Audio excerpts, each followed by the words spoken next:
सगळ्या गोष्टी जाणवल्या. मग मी आईला माझ्या डायबिटीज 550 शुगर झाली होती, 72-73 वर्ष 550 शुगर, एवढे केस तिचे तर एवढे होऊन गेले होते असं. आणि मला सारखी निरोप टाकायची, मनीषा केस गेले सगळे. म्हणजे माझं काही खरं, मी याच्यातच गोंधळात सगळ्या माझ्या कामाच्या व्यस्त. कंपनीच्या शर्कराती आणि प्रो शर्कराती मी तिला प्रोडक्ट दिले. ऍक्च्युअली त्याची 550ची शुगर, गरीब परिस्थिती खूप, जशी अगदी प्राजक्ताच्या आईवडिलांची ना तशी. पण मी संसाराच्या आगाळ्यात आईवडिलांकडे दुर्लक्ष केलं नाही. जाऊन गेले ते, खांदे उतरून गेले ते, रात्रभर झोपत नव्हती आई, हातापायांची आग होत होती आईची अक्षरशः. त्या सगळ्या गोष्टी 4.5 महिन्यामध्ये 5 महिन्यामध्ये एकदम कमी कमी कमी कमी होत गेल्या. कुठलीही डॉक्टर सरकारी दवाखान्यात जायचे, ते तिथे चेकअप करायचे, तिथून गोळ्या आणायचे. तिथून एक कागद झाली का सरकारी दवाखान्यातून की शुगर पूर्ण नॉर्मल झाली तिची. ही गोष्ट वाटली मला की शुगर नॉर्मल म्हणजे खायची गोष्ट नाहीये.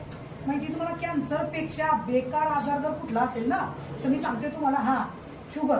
कारण कॅन्सर जर एखादा पार्ट मध्ये असेल ना तर तो पार्ट काढून फेकला जातो आणि रिपेअर केला जातो. पण शुगर कुठून रिपेअर करणार आहे तुम्ही? शुगर झाली का ती अटॅक करते तुमच्या यकृतावर, त्याच्यानंतर ती किडन्यांवर, त्याच्यानंतर ती तुमच्या जठरावर, त्याच्यानंतर तुमच्या डोळ्यांवर.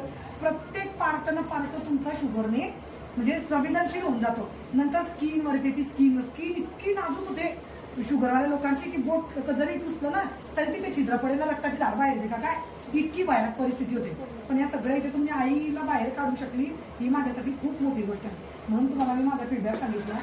मला तरी वाटतं की जे फीडबॅक दिले जातात ना, हे कुठल्याही मोहापोटी किंवा कुठलाही आमचा वेगळा उद्देश नाहीये. एकच उद्देश आहे, कुठली तरी विश्वास ठेवा. दवाखान्यांमध्ये लाखो रुपये स्ट्रेचरवर पडल्यानंतर भरण्यापेक्षा उभे ना आपल्या पायांवर तोपर्यंत स्वतःचं जतन कर.